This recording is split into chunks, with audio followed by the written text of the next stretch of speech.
que vienen en ayuda de aquellos que están preparados para recibirlos.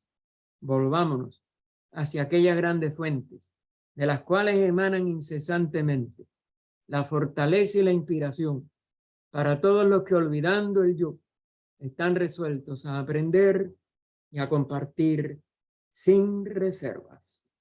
Empezamos hoy el resumen de la estancia sexta de la segunda parte de Doctrina Secreta, llamada Antropogénesis, y el estudio de la evolución humana, donde vamos a ver la evolución de los nacidos del sudor. Frase que ya vimos algo, los que no entiendan no tengan o no se acuerden, si no lo, aunque lo hayan entendido, después no se acuerdan de la frase, me lo preguntan sin ninguna pena después. Entonces, bueno, la esloca de esta estancia sexta, que es, recuerden que las de cosmogénesis son 7, las de antropogénesis son 12. Lo que hay la característica que las locas o distintas partes de cada estancia, de las 7 de cosmogénesis o de las 12 de antropogénesis, en las de cosmogénesis tienen una numeración para cada estancia. Es loca 1, 2, 3, todas las 7 estancias empiezan con una loca primera. Aquí la numeración es acumulativa y se sigue con, habíamos visto 21 locas en las 5 estancias anteriores. Aquí en esta, pues, empieza con la loca 22. Se lo digo porque en sí no hay una ausencia total de que los compiladores hayan eliminado, sino que hay esta misma estructura. Para los que quieran después ampliar este estudio en la doctrina completa, ya los 6 tomos de español o los 2 volúmenes grandes en inglés originales, con el tercer volumen que publicó años después de la muerte de HPV, Annie Besant, con muchos de los materiales que ella dejó, más enseñanzas orales que ella había oído, junto con el secretario que la ayudó de Blavatsky en aquellos momentos, a Annie Besant a hacer este tomo. Ustedes saben que ha habido muchas diferencias de opiniones que uno tiene que respetar y que no importan ya. De que por qué ella esperó tanto, por qué ella la publicó como parte de la doctrina, etc. Todo eso, ustedes estudienlo, busquen cada uno su opinión. Yo agradezco mucho a Annie Besant que ella lo haya hecho así. Creo que forma parte de sus enseñanzas finales, forma parte de lo que se llamó el manuscrito de Wurzburgo, lo primero que ella escribió para la doctrina, que se nos dice, porque yo no lo he podido verificar del todo, que fueron los Kidley que le ayudaron tanto en verificar todo lo que ella escribía en la biblioteca británica, para estar seguro de que lo que ella había visto astralmente, porque ella no tenía esos libros físicos, estaba bien copiado. La anécdota sí la conozco, de que directo, ¿no? De lo que escribieron ellos, y ella les contestó de que cuando ellos venían al principio, óigame, no, ese número que usted dijo no está. Y ella, claro, prestaba otra vez atención en lo oculto. Le decía, es que yo veo eso en la luz astral, y cuando es sobre todo un número de 230 páginas, por ejemplo, ella veía la página 32. ¿Por qué? Porque el 0 quedaba adelante, el 3 en el medio y el 2 al final, en el espejo de la vista clarividente.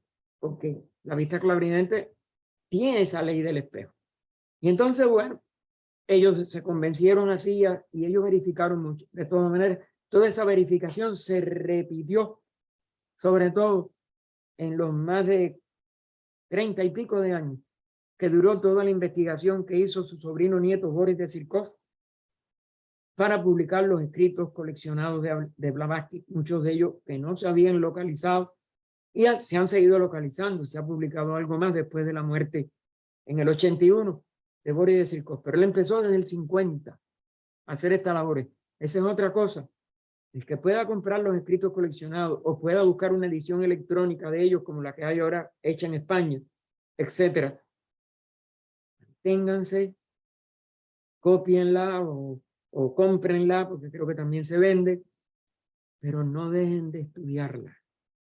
Es un esfuerzo ciclopio que fue de él, que la siguió después la parte final, sobre todo el tomo final, lo publica Dara Ekland y todo el índice revisado. Todo eso lo publicó Dara Ekland, que era la secretaria de él para eso.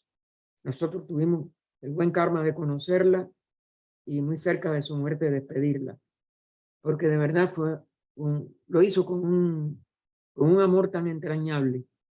Dara Ekland fue de verdad tan extraordinaria casi, aunque él, claro, como familia lo tuvo que hacer desde un corazón mucho más profundo que Boris de Sirkov.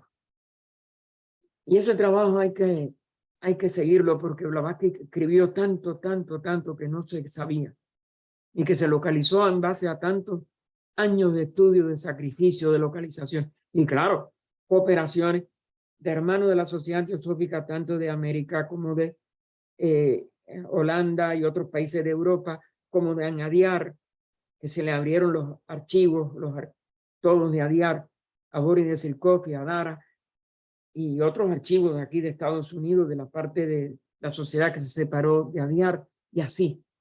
Eso ha sido una labor de todos los teósofos. Y también tenemos que agradecerla a las contribuciones positivas de todos los teósofos. Siempre lo que hay que ver lo positivo, hermano. Nunca nuestros errores, esos son pasajeros e inevitables por nuestra evolución. Volviendo al punto, y perdone que haya hecho esta digregación hacia otros puntos, pero es para que ustedes se den cuenta que esto no puede ser una labor de que ustedes estudien algo de esto.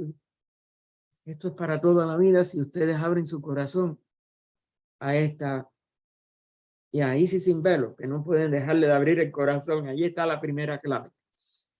Y fue la primera obra de HPB, que tuvo que tener una presencia constante de los maestros, según está en hoja de un viejo diario de Olcott, que fue el que pasó al inglés, porque ya tenía muchas limitaciones para una obra de esa envergadura en inglés.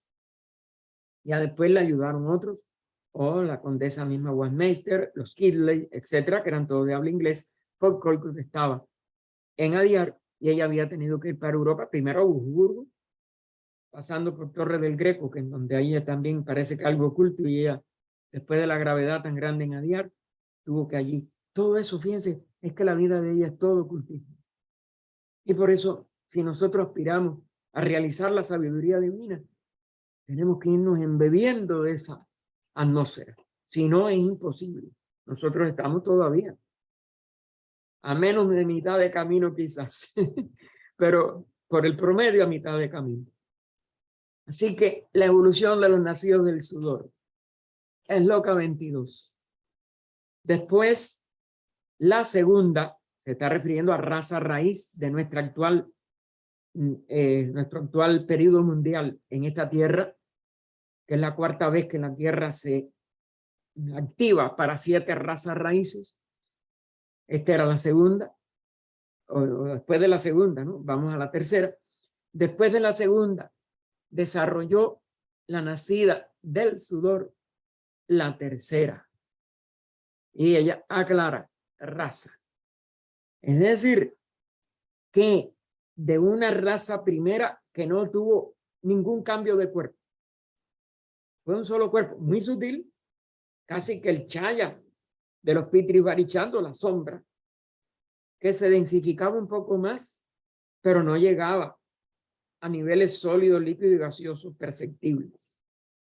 Quizás algo gaseoso, no lo sé. Yo no me atrevo a especular. No está aclarado hasta donde yo lo he leído. Ahora, surge la tercera de esta raza nacida del sudor, la segunda. El sudor creció. A ellos emitían como una excreción y se formaba el nuevo cuerpo, pero esto era una excreción muy sutil. Pero ese sudor creció. Sus gotas, porque claro, como decimos, ella tiene gotas de sudor de cuando el sudor es muy amplio o ya muy abundante. Sus gotas crecieron y las gotas se hicieron duras y redondas. Esta es la idea de lo que nosotros ¿qué llamamos ahora? Un huevo. El sol la calentó. Esas gotas que crecieron y esa dureza que van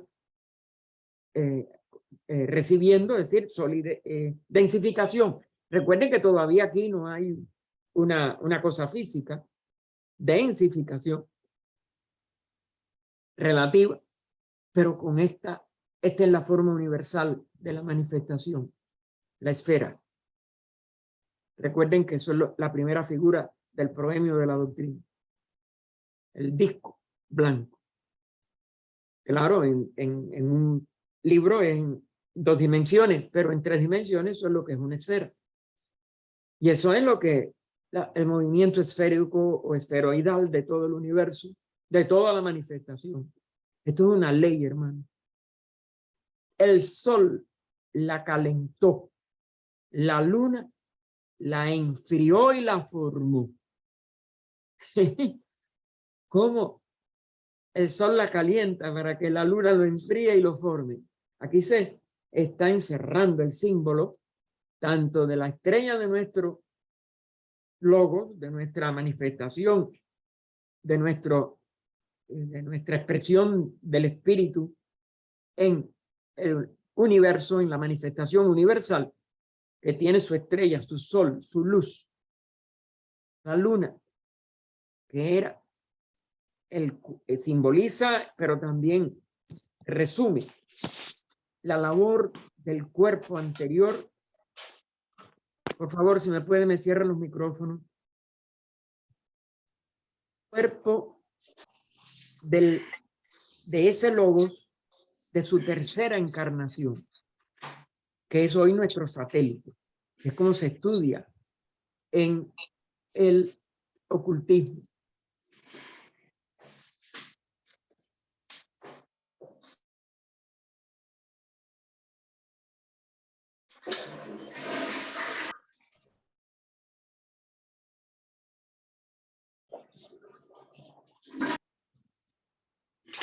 Ahora, bueno, por favor, si pueden, me cierran los micrófonos y que vea que lo está abierto, que por favor no me lo cierre, para que no salga en la grabación, hermano. Que hay muchos hermanos que no pueden oír esto junto con nosotros y lo pueden oír después. La hermana Adriana tiene el micrófono abierto, parece. Por favor, el que sepa que se lo cierre. Hay quien lo sabe hacer. Yo desde aquí ahora no lo puedo hacer. Traté y no pude.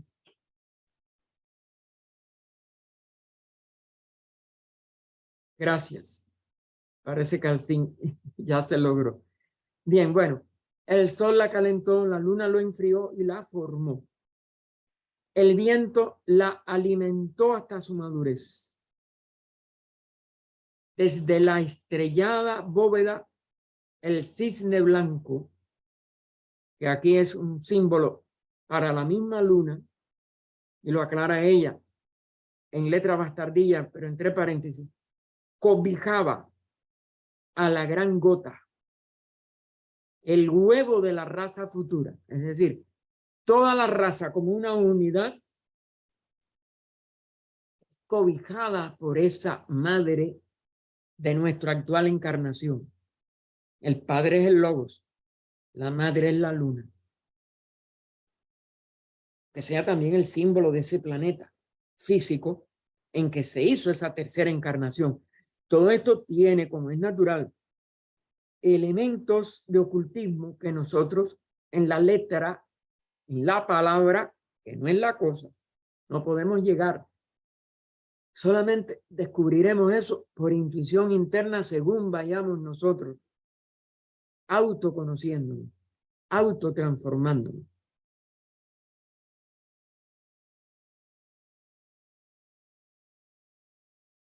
Y esa gran gota, fíjense que el símbolo es el mismo. Como es esférica, es un gran huevo, pero de la raza futura. El hombre cisne Hamsa de la tercera ulterior. Es decir, ya la tercera raza es la primera que va a tener un nombre aparte del símbolo La segunda era las nacidas del sudor. La tercera es esta raza que ya va a ser la que va a densificarse al nivel de huesos. Recuerden que estas tres razas fueron un resumen del descenso de las tres primeras rondas para que pudiera completar la individualización, el número mayor de seres humanos posibles.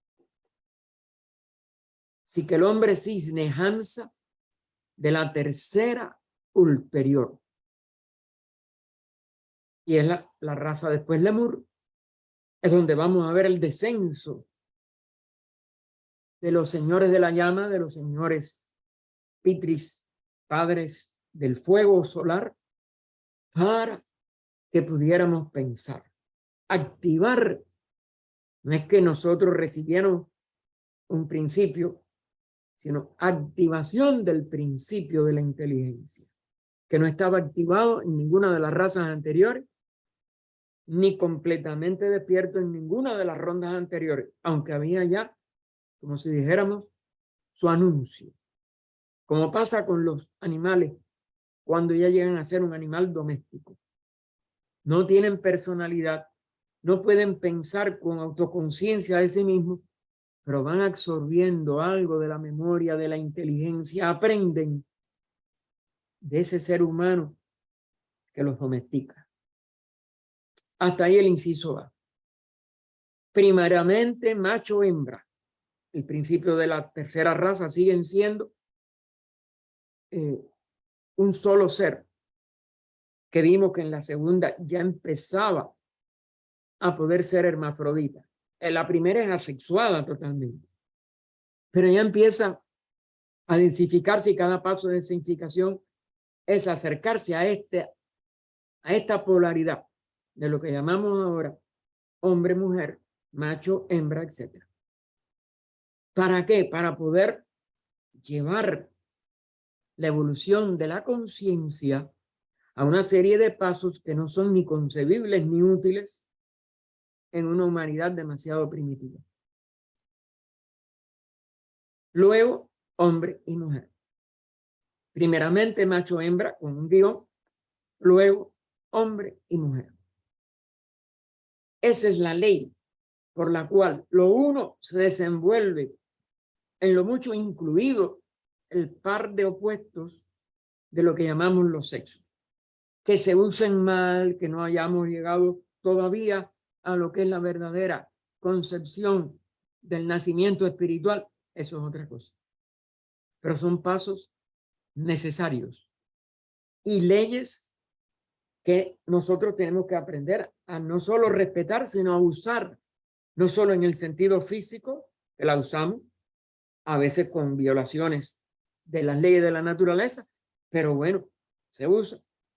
Eso ya es parte del libre albedrío humano. ¿Cómo respondemos al reto de la vida en esta dualidad y en esta polarización de los cuerpos? La utilidad de lo que es un animal mamífero, la utilidad de una niñez que se pueda conducir y elevar a una vida superior a la de los padres, etcétera. Todo eso son posibilidades y están a nuestro alcance por esta ley. Entonces no es una casualidad, no es un capricho de la naturaleza. Son etapas de aprendizaje, que es para lo que existe el ciclo de necesidad. Entonces, bueno, ese primer párrafo hasta la tercera ulterior, el comentario reducido o extractado nos dice HPB.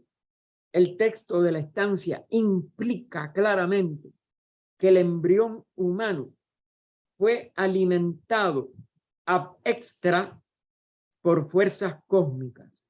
Esta frase latina no es, además, en añadidura, no es solo, nunca la evolución de lo manifestado está en manos de lo más denso y de lo más visible.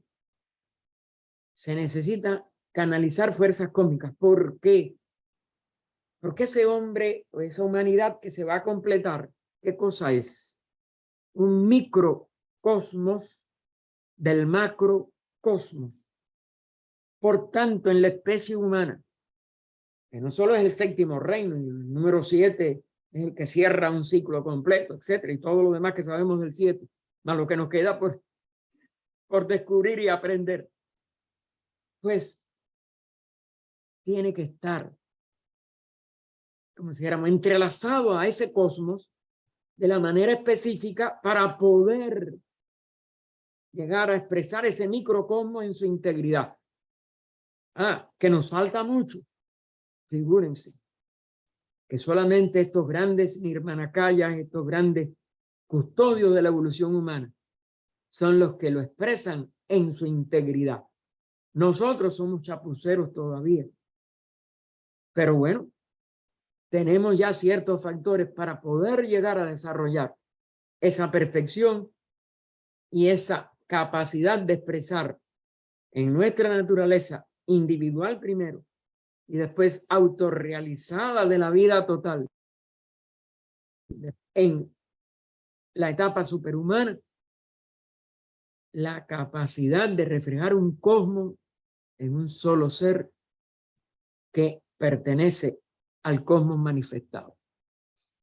Y esa es la gran enseñanza del ocultismo. ¿Por qué tenemos que irlo penetrando? Porque si no nos aprendemos a conocer a nosotros mismos y por tanto al universo, porque somos el microcosmos y el macrocosmos, no podremos cumplir con las funciones macrocósmicas que la evolución de todas maneras nos tiene por delante a cada uno de todas las expresiones de la vida universal. Así que, y que el padre-madre, es decir, esta expresión de la unidad funcionando una, ya polarizada, como el gran espíritu o gran padre, y la gran expresión orgánica del organismo, la gran expresión de la riqueza del espíritu en la manifestación, que es la madre, y por eso lo pone entre comillas con un guión. El padre-madre proporcionó evidentemente el germen que maduraba. Claro, si desde la seidad no se expresa a través del logos este plan de evolución, esta ley, y no pueden estas fuerzas cósmicas manifestarse de la manera que se manifiestan, seguir la ley de todo el universo. El universo también tiene un germen que madura y llega a expresarse como un huevo nacido del sudor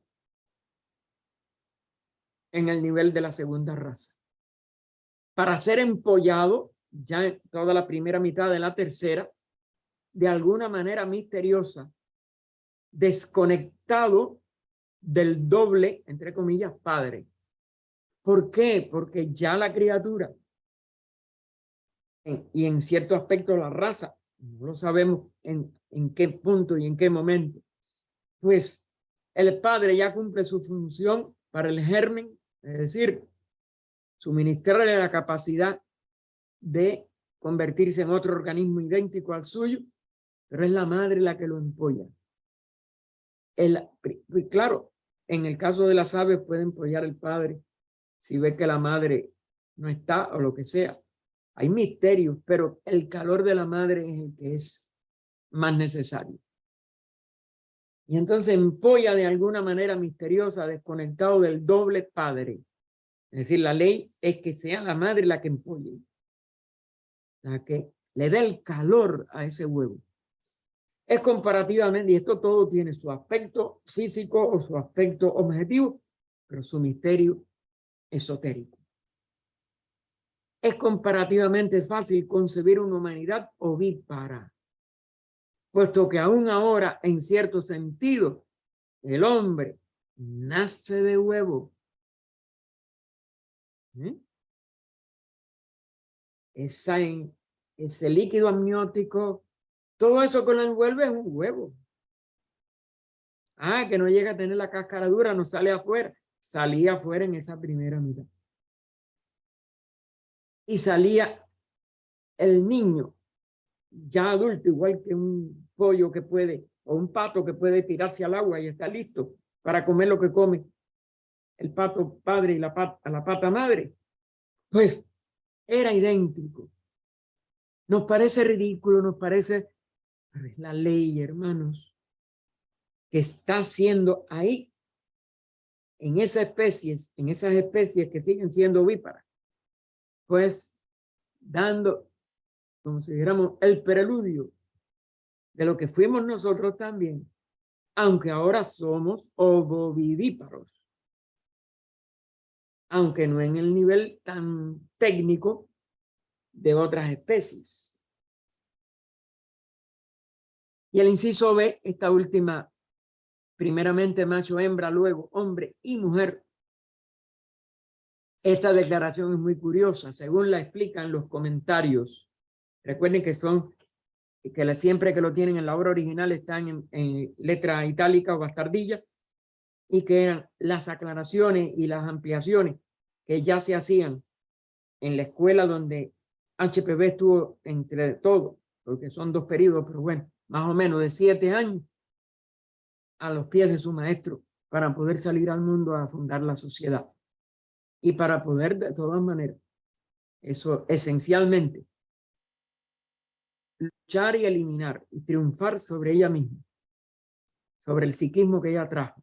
Una de las cosas que también muchas personas no comprenden. Ella no hubiera podido hacer lo que hizo si no vence el psiquismo, y ella le dejó, como si dijéramos, constancia de la diferencia entre su etapa anterior y la etapa siguiente, después de ese vencimiento, a su hermana Vera. Estudien bien la biografía de ella. Y hay una herida misteriosa en el pecho, que nada más que se presentan en ciertos santos del cristianismo, que demuestra que eso fue verdad. Las 2 primeras de ellas se producen por un método ovíparo. ¿Ven? Bueno, perdón, salté. Para aclararla, esta declaración muy curiosa, según le explican los comentarios. Para aclararla, habiendo la primera raza creado la segunda por gemación, es decir, no es por algo que exuda y se separa después, sino que la gema o la yema, como la de un árbol, surge todavía unida y crece hasta un cierto momento todavía unida esa es la primera raza, al cuerpo que generó el cuerpo de la segunda. Primero es así, es como una yema, como una gemación. Tiene que tener una gran trayectoria. Claro, son formas mucho más sutiles que las nuestras, mucho menos orgánicas en complejidad, pero de todas maneras. Ahora, la segunda raza dio origen a la tercera, la cual a su vez se separó en 3 divisiones distintas. Aquí donde está, fíjense, el 3 es 3. La primera etapa de la tercera raza, que surgió directa de la segunda, que era por gemación. Consistente en hombres procreados diferentemente, los 3 niveles. Mientras la primera, vamos a ir a la primera etapa, de la tercera ya, subraza de la tercera humanidad, procreaban sus especies por una especie de exudación de humedad. Ya no es una yema que se va formando toda, sino que nada más que va saliendo el líquido. Por eso son nacidos del sudor. Humedad o fluido vital. Claro, tiene vitalidad, tiene prana, cuyas gotas al unirse, ya desprendidas fíjense, esta es la diferencia entre gemación y sudor, formaban una bola oviforme. Y aclara entre paréntesis, y entre signo de interrogación, o huevo. Claro, si es una bola, claro que nunca es ¿cómo se llama? Una esfera matemáticamente perfecta de radio y diámetro, etcétera, sino que tiene una serie de ya alteraciones en la bola, es decir, más puntiaguda hacia un lado, más ancha o más redonda hacia otro, que servía como de vehículo, esa bola oviforme, que servía como de vehículo para la generación en él, en esa bola oviforme, en ese huevo, que no hay por qué negarlo, de un feto. No es lo mismo un huevo no empollado a que ustedes le quiten un huevo a una gallina que lo haya tenido ya un tiempo suficiente y ustedes no se encuentran la yema y la clara. Se encuentran un pollito en formación, un feto. Pero el ser humano era feto desde el principio. Y criatura. El modo de procreación de las subrazas posteriores cambió en todo caso en sus resultados. Es decir, vimos la primera, la gemación, la segunda, un sudor, pero que llega a irse convirtiendo en huevo, el huevo que calienta el sol, enfría la luna. Todo ese simbolismo está representando funciones, etapas, complicaciones de manifestación, densificaciones de esa manifestación. Que nosotros no sepamos todos los significados, yo no lo sé, por lo menos. Pero que tienen significado, estoy seguro. Ahora, el modo de procreación de las subrazas posteriores cambió, en todo caso, en su resultado. Los pequeñuelos de las primeras razas carecían por completo de sexo, nacidos del sudor. Pero los de las razas posteriores nacieron andrógenos, los nacidos por el huevo. La separación de los sexos tuvo lugar en la tercera raza. ¿Pero cuándo? Cuando había hueso. Cuando en la simbología del Génesis Adán sacó a Eva de su costilla. Alegorías. No es que físicamente sacaron a una mujer de una costilla. Como lamentablemente, dogmáticamente se sigue creyendo por mucho.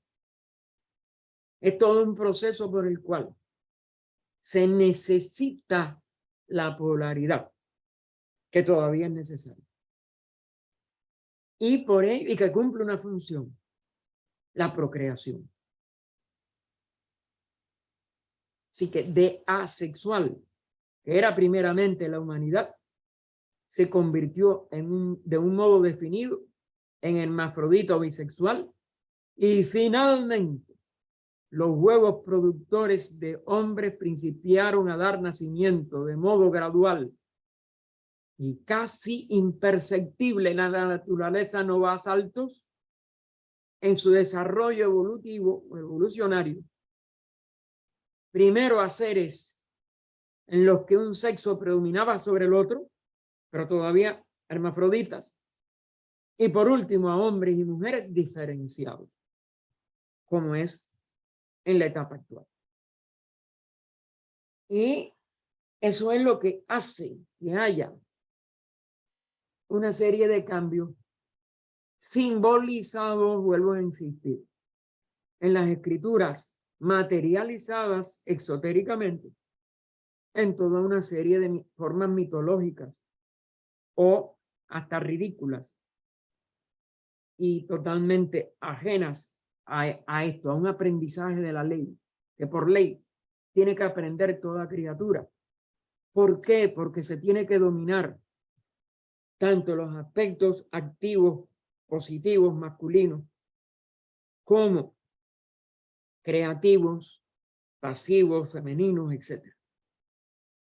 Y entonces, eso es lo que se produce de esta manera en la tercera raza que hoy llamamos la raza Lemur en los estudios teosóficos. El punto sobre el cual insistimos ahora más es el de que cualquiera que sea el origen que se atribuye al hombre, aunque sea el que le atribuyen los materialistas, su evolución tuvo lugar en el orden siguiente. Primero, sin sexo, como son todas las formas primitivas, unicelulares, etcétera, etcétera. Segundo, luego, por una transición natural, la densificación que iba teniendo que tomar los cuerpos en que íbamos a encarnar, se convirtió en un hermafrodita solitario que tiene dentro de sí la posibilidad de poder generar a través primero del sudor, a través después de ese huevo que calienta el sol, enfría la luna, todo eso es simbólico. Para mi entender, hasta donde mi ignorancia alcanza, están tratando de hacernos ver que eso tiene que ser una polarización del aprendizaje de cada alma que encarna. Y tiene que aprender algo, no sé en detalle, pero va de la unidad a la dualidad dentro de sí y a poder después proyectarlo en aparentes o mayábicas expresiones totalmente opuestas y aparentemente separadas para poder aprender la lección de cada una en particular, hasta donde se me alcanza mi ignorancia. Entonces, bueno, ese hermafrodita solitario ya es un bisexual. Los dos sexos tienen que estar en ese organismo, porque ya es muy concreto, ya es muy densa la forma para que pueda, además, por una gemación, surgir un organismo completo. Esto tiene que ser, está en relación con pasos internos del desarrollo de los vehículos. Y por tanto, de la riqueza posible de expresión de la conciencia que funciona en ellos. Nada de esto es y ya. Tiene que tener su porqué. Y tiene que tener su utilidad. Y siempre tiene que ser un aprendizaje. Y tercero, la tercera etapa de la tercera raza, que es la que ya más o menos vemos después del Génesis en los capítulos siguientes, como macho y hembra los creó, viene el árbol del conocimiento, es cuando la mente puede descender. Está también en el Génesis. Algo, hay un misterio con la mente. No puede desarrollarse esta inteligencia y expresarse en la criatura humana para que pueda completar su centenario si este misterio no se completa. Y finalmente se separó y se convirtió en lo que es ahora. Un ser bisexual, pero con inteligencia. Porque es a partir de ese momento, de esa capacidad de tener cuerpo con hueso, de esa bisexualidad totalmente definida en un hombre y en una mujer, que la mente puede activarse. Las humanidades se desarrollaron coordinadamente y en líneas paralelas con los 4 elementos, otro de los misterios. El elemento en teosofía, desde el punto de vista esotérico, no tiene que ver con tierra, agua, aire, fuego, éter, etcétera, de nuestra materia que contemplamos con nuestros sentidos y trabajamos con nuestras leyes químicas. Los 4 elementos de tierra, aire, agua, fuego, que son los 4, el quinto es el éter, que se hará visible según explica la teosofía en la doctrina secreta de HPB, y creo que hasta en una de las cartas de los maestros, el quinto elemento se iba a hacer visible al final de esta quinta o sexta raza. Es decir, al final de nuestro actual periodo mundial. Cuando ya la humanidad haya desarrollado totalmente al nivel de nuestra ronda, porque la mente tiene todavía que desarrollarse mucho más, pero esperemos que no tan negativamente como ahora, con la dualidad esta positiva-negativa de ahora, en mente positiva y mente negativa. Yo creo que será una mente muy iluminada y no podrá tener esta dualidad ya como prisión. Pero ahora indudablemente que todo lo bueno que usamos en la mente para crear, también la usamos para odiar, separarnos, utilizar tecnología para destruir la vida, todo lo que estamos viendo a nuestro alrededor. Y eso tiene que cesar antes de llegar a que ese éter sea visible. Así que, visible para todos, porque ya la ciencia ha visto algunas cosas que no parecen ser gaseosas, que parecen ser etéricas. Perdonen que haga esa opinión, quizás sea muy atrevida. Bien, nuestra quinta raza. Bueno, estando fisiológicamente adaptada a cada nueva raza para ajustarse al elemento adicional, al que se adiciona. Nuestra quinta raza se aproxima rápidamente al quinto elemento. Se aproxima rápidamente. ¿Por qué? Porque nos estamos utilizando. Aunque lamentablemente estemos a la vez mirando para atrás y para densificarnos. Y eso lo vemos en todos los movimientos mismos humanos. Los separatistas, los que quieren ir hacia atrás, los conservadores que hacen esto. No estoy hablando de conservador político, estoy hablando de conservador mental, porque no quiero tampoco que vayan a pensar que meto la política aquí. Y lo que no nos damos cuenta de que no podemos mirar para atrás, que ya pasamos lo más denso, y que para poder completar nuestro desarrollo mental, pero que tiene que incluir entonces el amor, la unidad, lo que une, no lo que separa, porque esta misma, el predominio de individualismo en el ser humano ya tiene que empezar a cesar. Hay que ponerle el freno. Y para hacer cesar la individualidad, tenemos que sentir la solidaridad. Tenemos que sentir la fraternidad. Tenemos que empezar, lo decíamos por la mañana, a caminar el sendero juntos. Y a no rechazar a nadie. No importa que piense distinto, el pensamiento divide, pero el amor une. Y nosotros ya tenemos que empezar a unir para que ese quinto elemento más sutil no solo se haga presente en los clarividentes, se haga presente en el amor de todos los seres humanos. Porque el éter une. Allá en el arco de verdadero reascenso. Y fíjense, cada nueva raza tiene que ajustarse a ese elemento adicional. Ya nuestra quinta raza tiene que no solo aproximarse rápidamente al quinto elemento, tiene que realizarlo como unión. Tiene que realizarlo por comprensión de la mente que une, que es la mente superior. La mente que se tiene que zafar de lo de abajo, que es la mente de deseos que dividen. Yo quiero más, yo quiero más, yo quiero más.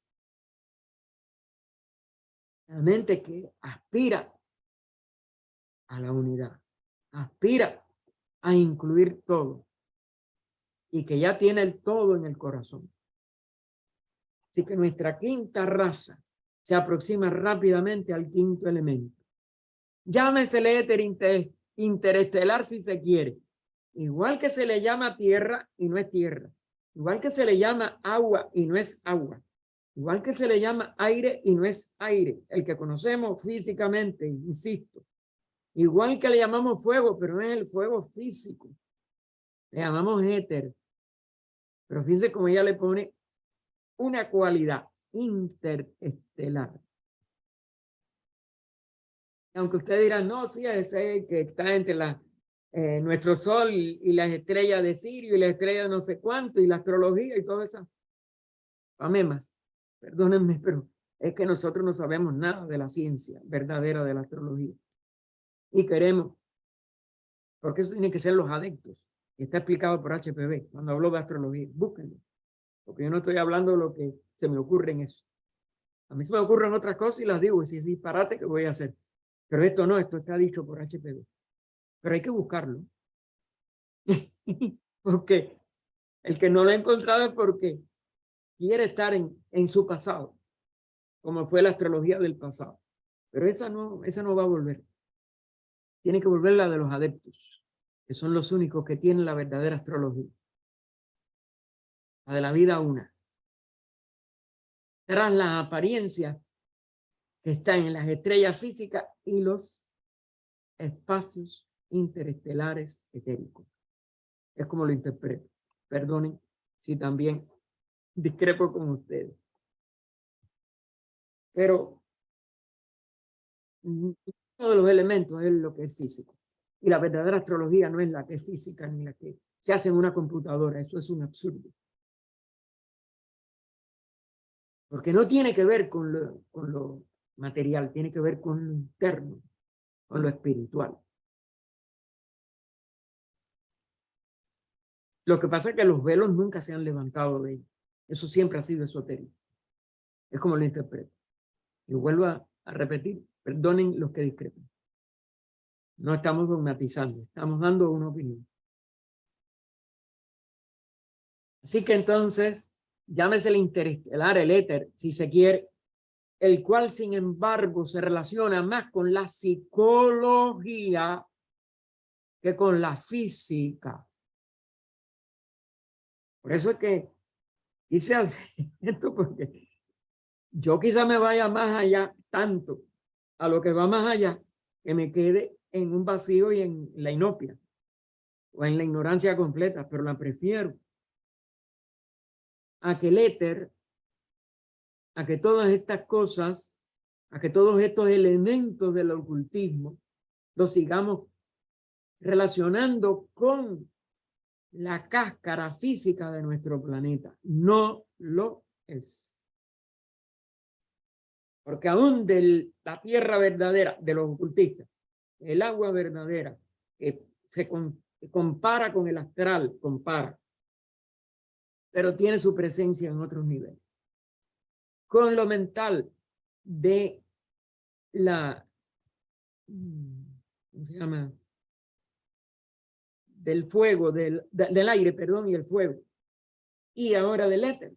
Todo eso es más que físico. Y para poder comprender el esquema completo, lo tenemos que realizar como iniciados. Ya tenemos que estar unidos, por tanto, a través del sendero a la vida, por amor y por una interrelación que nos una totalmente de verdad. Entonces hemos aprendido, el cual, sin embargo, ese quinto elemento, se relaciona más con la psicología que con la física. Nosotros los hombres hemos aprendido a vivir en todos los climas físicos, bien sean glaciales o tropicales, porque nos hemos aprendido a proteger, a calentarnos. Más las dos primeras razas nada tuvieron que ver con el clima, pero eran físicas densas, ni estaban sujetas a ninguna temperatura, ni a los cambios de la misma. Por eso la ciencia niega que la humanidad sea tan antigua sobre la Tierra, pero es que era muy sutil y no necesitaba de, y sin embargo estaba en relación con los primeros elementos. La primera raza fue de la tierra, la segunda fue del agua. Estamos, para que ustedes se den cuenta que todo esto tiene significados que no están en el intelecto nuestro, ni en nuestro límite de personalidad física y inteligencia física actual. Y ese es el verdadero ocultismo, no el de que hicieron tal cosa y que no sé cuánto, y el fenómeno. Todo eso es fruslería y tontería o psiquismo que hace daño. Y que a HPV lo tuvo que tirar con una lucha campal de sus primeros 30, quizás 30 y 30 y pico de años, 40 años, no me acuerdo. Porque ya de 42 que llega ya a Estados Unidos a conocer recuerden que son los ciclos de 7 años, 7 por 4. 42. No, 28, perdón. Son el sexto ciclo. 6 por 7, 42. Estaba pensando todavía en los 28 años de Krishna. Yo cada vez que cojo alguna de estas cosas, yo digo, en todo se cumple, hermano. Ella salió en su segundo ciclo todavía. Fíjense, de 14, 15 años la casaron. Y de 20 ya la admiten a que empiece a entrenarse. Pero ¿qué hubo antes? No lo sabemos. La vida de ella es más esotérica que todas las demás. Bien, volviendo al punto que si no nos vamos a adelantar en el estudio. Discúlpenme, yo estoy medio desequilibrado. Bien, hemos aprendido a vivir en todos los climas. Las dos primeras razas nada tuvieron que ver con el clima ni estaban sujetas a ninguna temperatura, sino al verdadero tierra y a la verdadera agua, ni a los cambios de la misma. Y así, según se nos enseña, vivieron los hombres hasta la terminación de la tercera raza raíz, cuando una primavera eterna reinaba en todo el globo. Es cuando de verdad empezamos a descender a la relación con los cambios de la tierra y empezamos a aprender de ellos. ¿Por qué? Porque ya teníamos mente. ¿Por qué? Porque ya se expresaron las primeras personalidades autoconscientes, conscientes de sí mismos. A terminación de la tercera. Así que cuando una primavera reinaba en todo el globo, tal como la que gozan ahora los habitantes de Júpiter. ¿Por qué nombró a Júpiter? Nunca he podido saber. ¿Y por qué nombró como la que ahora gozan los habitantes de Júpiter? Otro signo de interrogación que no he encontrado nada. O no se dio más nada, nada más que se dejó un ejemplo por algo, o hay alguna clave que algún día podremos aprender de Júpiter. Debe, sin embargo, tenerse siempre presente que la eterna primavera de que se habla es tan solo un estado conocido como tal por los habitantes de Júpiter. Y fíjense cómo lo resalta en bastardilla.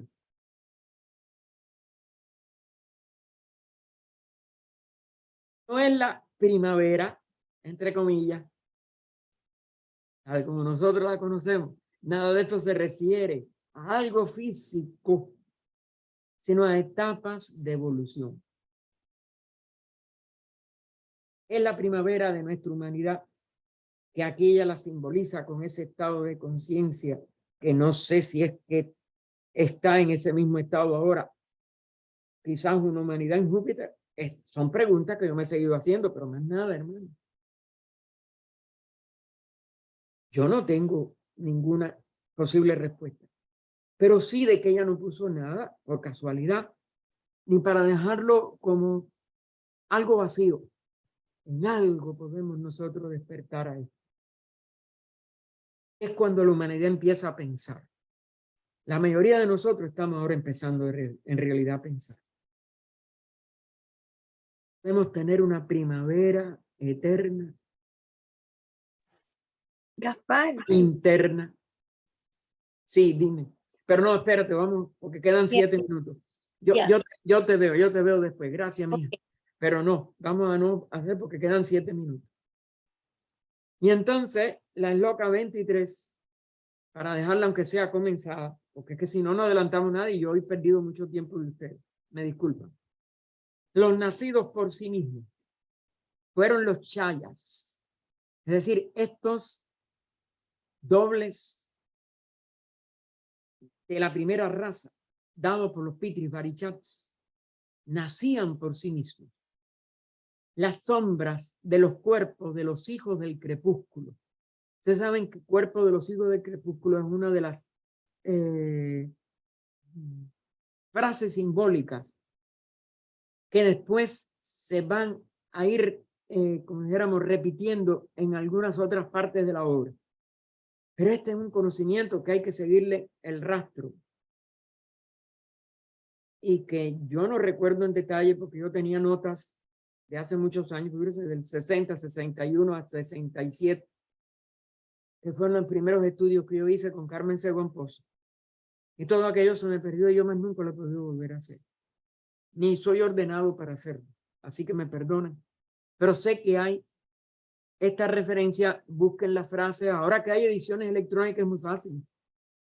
Carmen y yo lo teníamos que hacer por búsquedas a través de páginas y de páginas, no era fácil. Y después esas notas se me perdieron y yo no lo recuerdo nada ahora, pero sé que hay y que aprende uno algo de eso. No está por gusto que ella lo puso así aquí tampoco. Ni el agua ni el fuego podían destruirlo. Es decir, son vehículos físicos que sigan densificando de esa sombra, de ese chaya dado por los Pitris Barichat del doble etérico. Y claro, nada, ni agua ni el fuego, que son de los elementos que van surgiendo hasta llegar a la tercera, que ya hay 4 elementos. Sus hijos lo fueron, es decir, los hijos de ellos, en la raza siguiente, fueron destruidos así. Es decir, fueron destruidos tanto por agua y por fuego. Aquí sobre todo se refiere a los continentes. El primer continente no es destruido. Esta es la explicación más útil ahora. Y repito, esto tiene otras trascendencias, pero no me acuerdo. Pero bien, esta primera raza está en un continente que no muere, no solo para este periodo mundial, sino desde el inicio hasta el final de la encarnación de esta tierra. Es la tierra eterna imperecedera, que nadie tampoco sabe qué cosa es. ¿Cómo podía tener una existencia si ellos no llegaron a tener cuerpos iguales a nosotros? Otra pregunta que hay que seguirse haciendo, o por lo menos yo me la tengo que seguir haciendo porque yo no tengo la respuesta. Así que, pero ya la segunda raza y la tercera sí fueron destruidos así, es decir, el segundo continente se hunde por agua, el tercer continente se hunde por fuego, son destruidos. Y así todos los cuerpos de estos seres. Es decir, la raza desaparece cuando se destruye el continente. Quedan siempre restos, etcétera, pero bien, eso es complejo, porque ningún continente termina sin que el otro ya haya comenzado, ninguna raza termina sin que la otra haya comenzado. Es decir, los ciclos se superponen. Y en el caso, por ejemplo, de nuestra raza, es más de 1 millón de años atrás. Nuestra raza ya está establecida hace 1 millón de años y todavía la raza cuarta no había destruido, no se había destruido el grueso de su primer continente, es decir, la Atlántida como continente íntegro, y así sucesivamente. No, es muy largo el comentario. Vamos a dejarlo aquí, perdonen que no puedo entrar porque me hizo otra digresión. Y entonces comenzaremos el próximo domingo. Espérense para anotar porque si no, necesito de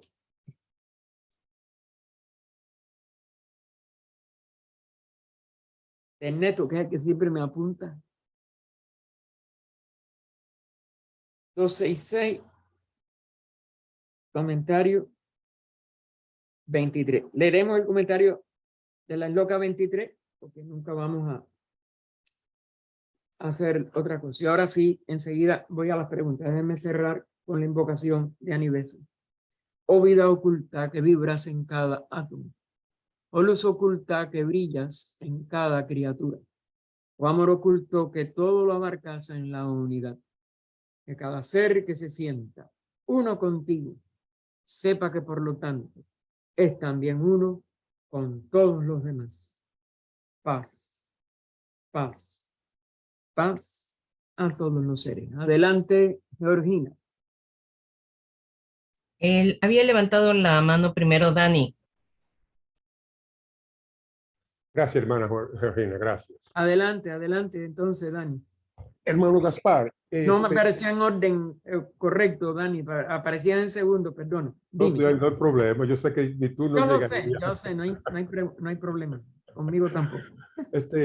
Yo aquí en pensamiento, oyendo la explicación y la lectura, me ha creado un poco de confusión. Dime. Ok, y mi confusión viene viendo ya el proceso de evolución humana. ¿Dónde entra? Mi pregunta sería, ¿dónde entra el proceso involutivo del ser y dónde se me dice tanto que pasamos por ese proceso de los reinos inferiores? Sí. Tengo una pequeña confusión en eso. ¿Tú me podías ayudar en esa aclaración? Te lo agradecería. Bien.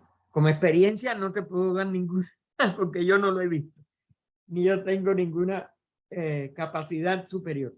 Pero hasta donde se ha explicado tanto en las cartas de los maestros como en la doctrina secreta completa como obra integral, parece ser que cada reino, son 7 reinos, es decir, 3 reinos elementales que son de descenso hacia la materia más densa, mineral, vegetal, animal, que son los 3 que empiezan el reascenso, y el humano que lo culmina para poder cerrar un ciclo de evolución de una expresión monádica, porque la mónada es una sola a nivel de todo en la manifestación.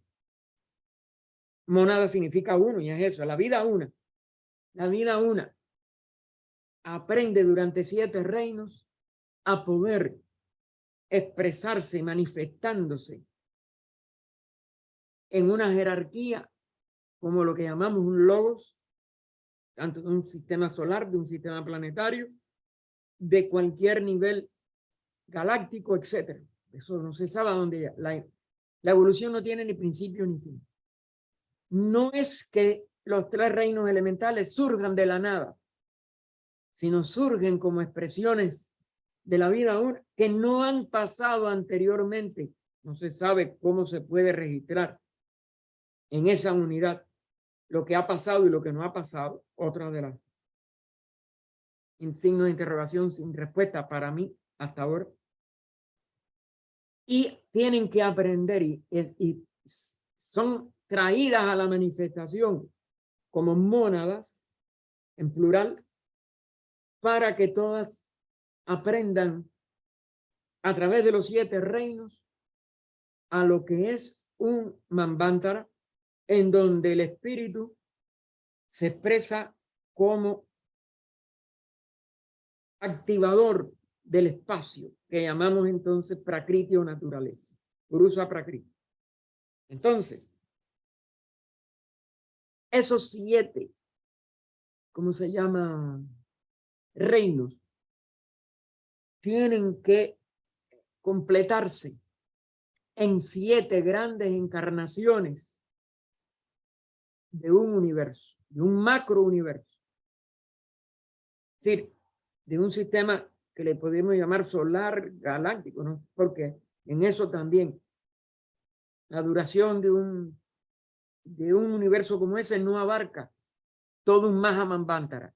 De acuerdo a la cronología de la India, que los maestros en sus cartas y HPV, tanto en Isis sin velo, que fue la primera obra y lo da como exacto, que son datos ocultos. Ese periodo inmenso del Mahamanvantara puede acoger a millones de manvántaras de estos que abarcan 7 encarnaciones que sirven para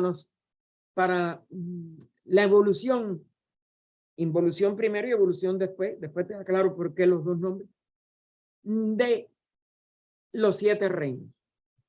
Entonces se requieren 7 encarnaciones, que es lo que es un Mahamanvantara solar. Pero hay un Mahamanvantara universal.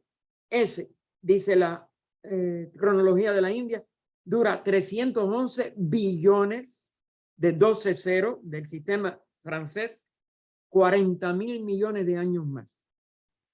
Pero los otros duran millones de millones de millones de años. Bien.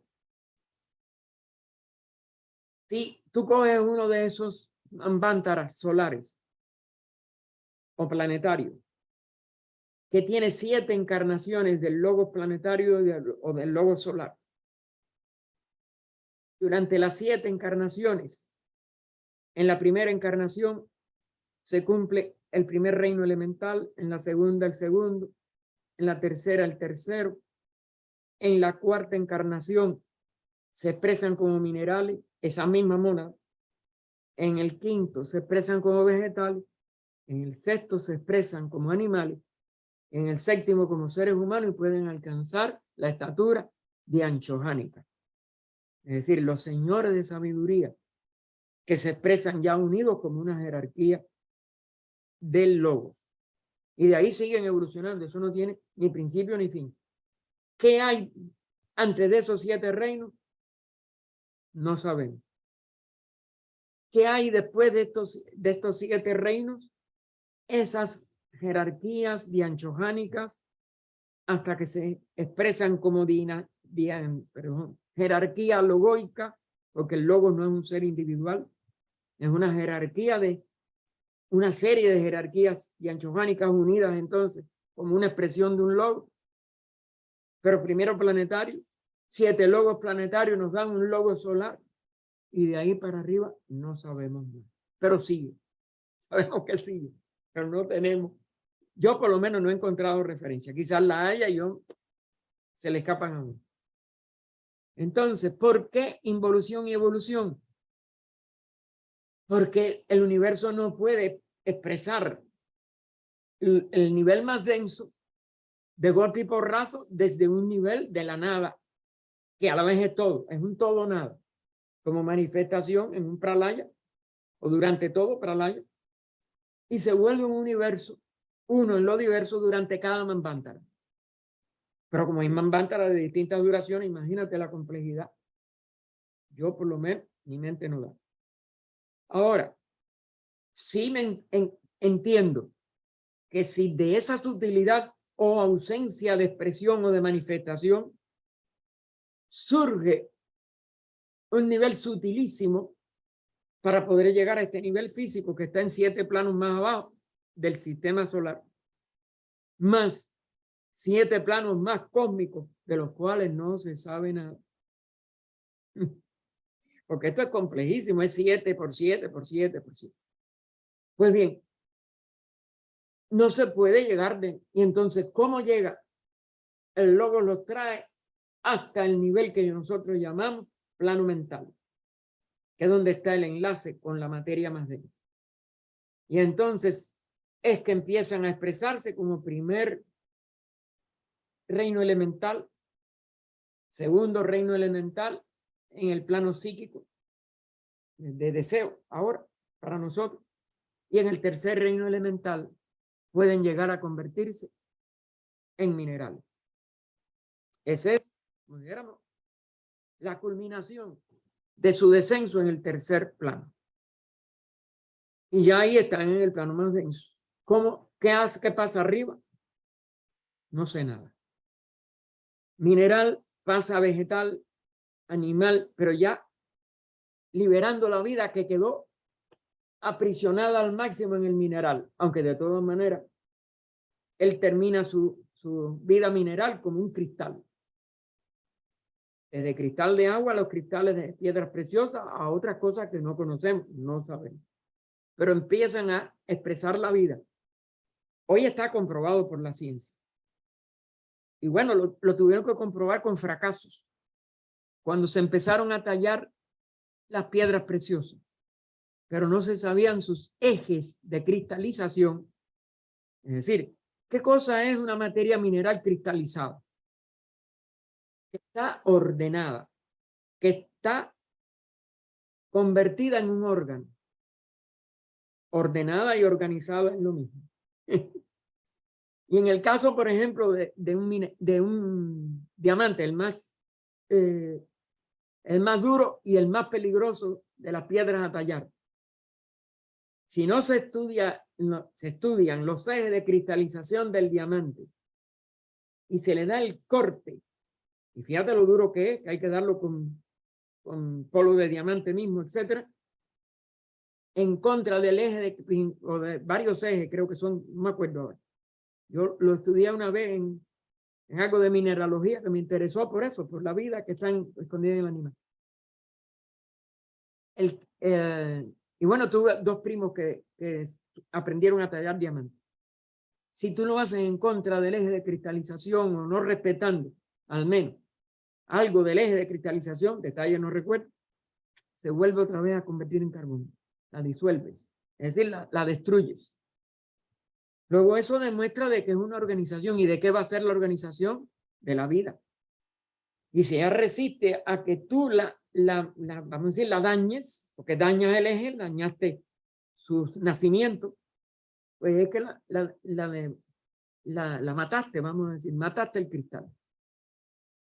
Así que todo eso es lo que podemos vislumbrar de por qué hay que llegar a ese nivel de densidad. Ahora, del mineral al vegetal al animal hay 3 pasos que corresponden a los 3 niveles de los elementales. De los 3 pasos hacia abajo, hay 3 pasos hacia arriba. Para culminar, para llegar a pasar fuera de los 7 siempre hacen una espiral, completan una espiral, tanto en descenso como en reascenso. Por eso no sabemos lo que pasa en los 4 de arriba. Tenemos que conocerlo cuando vayamos a los 4 de arriba nosotros, más allá de los 3, cuando completemos nuestra evolución superhumana, humana para convertirnos en superhumana. Eso tiene que venir de arriba igual. Yo no lo sé, pero trato de poner analogía y correspondencia, tener ideas.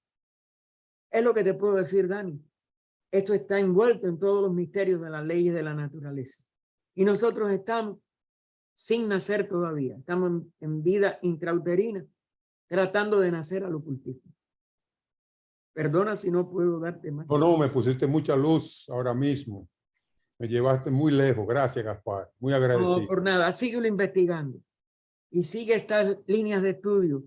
Cada uno tiene que buscar por sí mismo y descubrir por sí mismo. Se pone más interesante cada día. Claro, esto es apasionante mientras más tú vas. Adelante, Georgina. Mira, vimos en una parte de la lección de hoy, Sí. donde se habla de que debe tenerse presente que la eterna primavera, ¿de qué se habla? Entonces, eterna primavera, tú hablaste de algo de que era un estado conocido, no sé qué, ya no alcancé a oír esa parte.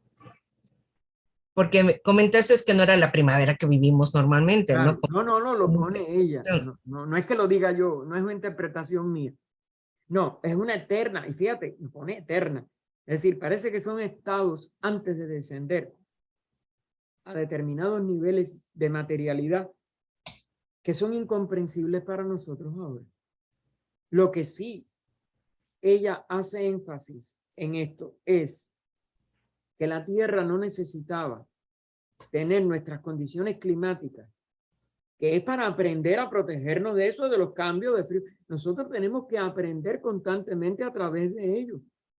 Y entonces ese aprendizaje, pues, no había llegado el momento. ¿Pero por qué? Porque todas las 3 primeras rondas y todas las 3 primeras razas hasta el mismo final casi de la tercera, perdón, y las 3 casi hasta el final, en que se despierta la mente, aunque en realidad la raza verdaderamente difícil fue la 4ª, porque es la más densa y la que más mal usó la mente. Claro, no todas las mónadas tenían la capacidad para la sabiduría de las más adelantadas, y aparte de ello, una tercera parte de los pitris del fuego, que trajeron ese fuego de la inteligencia, se negaron a entrar en las formas humanas, que eran muy toscas para ellos. Pues todo eso complicó, y tenemos ahí todas las violaciones que se hizo precisamente de la ley de procreación, porque el ser humano, mientras no tiene inteligencia, puede hacer muchas cosas, y eso lo vemos todavía en campesinos primitivos que no tienen una gran inteligencia, se dejan arrastrar a cosas sexuales con animales. Se le llama bestialismo porque es bestial. Y es porque no tienen inteligencia. Pero hay algo de mente y de todas maneras engendran un karma negativo. Y hay que tener mucho cuidado con el pensamiento y la acción que tenga que ver con la procreación, porque somos responsables de lo que en lo invisible podamos generar. Y de ahí el brahmacharya y toda una serie de cosas que no se puede dogmatizar, pero que se tiene que realizar como una ausencia de deseo inferior, que uno se dé cuenta que todo deseo es inferior y que uno no lo puede relacionar con algo sagrado como es traer un nuevo cuerpo al mundo. Entonces, pero eso tampoco justifica que los dogmas de las religiones, es decir, el brahmacharya o el celibato, en la forma dogmática no está justificado. Esto tiene que ser una realización de conciencia y eso tampoco. Por eso es que te digo, todos los extremos se tocan y todos los extremos son malos.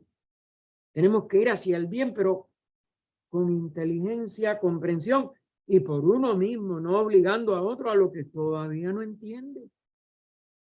Y entonces por eso se producen las barbaridades que se producen en el mundo manifestado. Pero bueno, nosotros, por eso yo interpreto que ella está dando hasta donde puedo pensar eso, aunque te respondo que no lo sé. Pero creo que tiene que ver más bien con que mientras la humanidad o cualquier reino no ha llegado a cierta etapa de aprendizaje, la materia más densa no le es imprescindible y puede comenzar ciertos pasos hacia el descenso a esta materia física que ahora tenemos con menor densidad y por tanto sin necesidad de las características que son útiles de aprender en el nivel físico denso, como es calor, frío, etcétera, etcétera. Es hasta donde llego. Lamentablemente, digo igual, yo tengo puntos de la doctrina que nunca he podido explicármelo o trascender. Así que siempre me tienen que disculpar. Yo doy mis opiniones, porque no me voy a quedar callado, pero son opiniones muy endebles y no, como dijéramos, cimentadas en experiencias místicas, que es lo que yo creo que nos liberará de nuestra ignorancia actual. Así que, ¿algo más, Georgina? Sí, otra cosa. Sí, dime. Y también hablaban de los nacidos por sí mismos fueron los chayas, pero ya no entendí quiénes eran los chayas. Mira, los chayas es la palabra usada en la literatura sánscrita para expresar un tipo de cuerpo que es esencial para descender al plano físico. Es vamos a decir, el enlace, el puente. Igual que la mente es el puente entre el espíritu y la personalidad, para que haya cuerpo físico, tiene que haber una capacidad de canalizar el prana, que es lo que da vitalidad a la materia física, lo que permite expresar la vida a través de la materia física. Y eso lo tenían que hacer, o lo tuvieron que hacer para nosotros, aquellas mónadas que alcanzaron la perfección relativa de la encarnación lunar como seres humanos en esa encarnación lunar. Y que la literatura de la India llama pitris o padres de nuestra humanidad actual, varichats. Los pitris varichats sabían, porque desarrollaron toda su naturaleza humana en la luna. Claro, la luna es un planeta más atrasado que nosotros. Y ellos, al hacer eso en esta nueva encarnación de su logos planetario, porque ellos la luna perteneció a una encarnación anterior de nuestro logos planetario, pudieron alcanzar esa capacidad al completar el nivel humano de poder canalizar la energía a través de la materia etérica.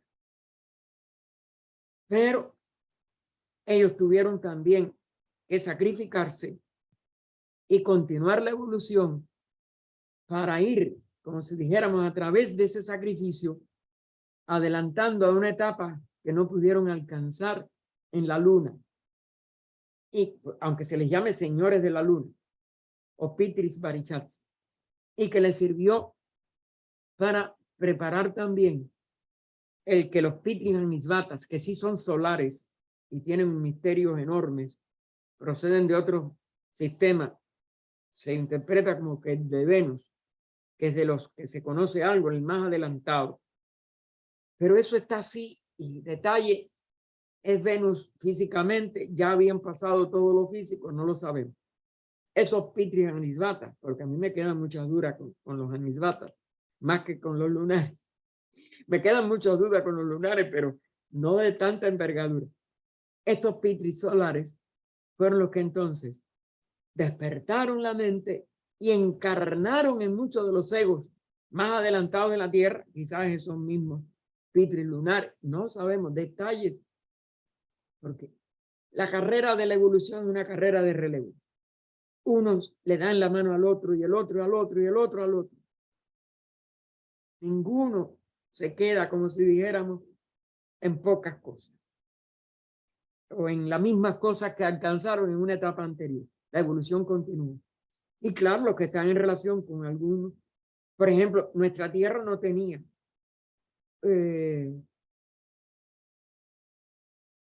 esta jerarquía dianchohánica activa en la Tierra. Y entonces, la primera jerarquía viene de fuera de nuestro planeta. Pero cuando ya entran estos Pitris Amisvatas, como las mónadas más adelantadas alcanzaron el adectado, es decir, salieron de la humanidad nuestra, pues constituyeron la primera contribución de mónadas humanas de nuestra tierra a nuestra gran fraternidad de Nirmanakaya. Y son los primeros adeptos de nuestra actual humanidad. Es lo que te puedo decir, te dejo más lagunas y más interrogaciones que respuestas, pero síguelo investigando, como le digo a los demás, y no es un pretexto porque yo lo sigo investigando. Gracias, Gaspar. Por nada, Georgina. Adelante, Ernesto mismo. En esta sexta estancia, en el Loca 22, se habla sobre dos cisnes, uno aplicado a la luna y el otro sobre la raza futura, el hombre cisne, Hansa, de la tercera ulterior. Bueno, ¿por qué le da ese calificativo de hombre cisne, Hansa, a esa humanidad posterior, el cisne? Porque al ya ser la humanidad que va a separar, el Hansa, tú sabes que es un símbolo, el cisne este, es un símbolo múltiple. Y en unas veces se le llama el Kalahamsa, como símbolo de toda una, vamos a decir, una expresión de la evolución de toda la cadena terrestre. Y tiene toda una serie de connotaciones, sobre todo con la evolución de la conciencia.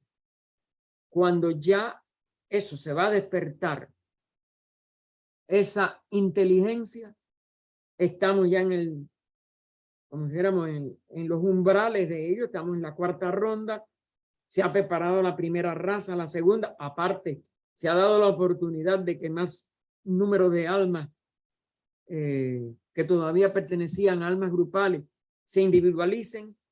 Todo eso es una preparación de un impulso a la evolución de esta raza, que no solo va a poder completar el centenario con el puente de la mente, porque mientras no haya mente, Atma-Buddy no puede sin manas descender a Kamamanas y al cuaternario inferior de vehículo, que en realidad son 3 de conciencia y uno, el misterio del vehículo pránico, del vehículo vital, que sigue siendo para nosotros no sabemos lo que es. Y sin embargo, lo poquito que sabemos es del doble etérico o del cuerpo astral, como se le llamó, pero que es doble en el sentido de que por él se expresa el físico y la palabra no tiene, y es etérico porque no tiene que ver con el éter como elemento oculto, pero sí como estos niveles que ahora la ciencia llama que se detectan en el plano físico, pero que no son gaseosos, más sutiles. Pero éter, en el sentido místico, tiene otro significado. Todo esto, Ernesto, tiene tantas connotaciones. Pero sí, para mí es el anuncio de que ya la humanidad se va a completar. Y por tanto, la expresión de la vida en el sistema terrestre empieza a, como si dijéramos, a reconectarse hacia la vida superior. Las 3 primeras rondas. Y hasta casi el final, hasta esa separación en sexo y adquisición de huesos de la tercera raza de la actual 4ª ronda, no podía completarse el centenario de nada. Porque la humanidad es la que rige todo lo demás. Como dijéramos, como el reino clave de todos los reinos evolutivos y los que adelantan la evolución. Cuando tú ves cómo bueno, aún los mamíferos en el reino animal, ¿cuándo vinieron? Después que el ser humano alcanzó esa inteligencia. Por tanto, están animales inferiores, pero los mamíferos no. Y el mamífero cumple en los animales, en menor gradación, un tipo de aprendizaje que inicia al animal hacia una elevación, hacia la individualización. Porque la madre se llena de amor por esa criatura y lo defiende. El padre la defiende igual con todas sus energías, aunque sean en ellos un poco violentas o lo que fuera. Sin embargo, una vez que son adultos, eso se pierde porque en ellos no hay inteligencia, es instinto.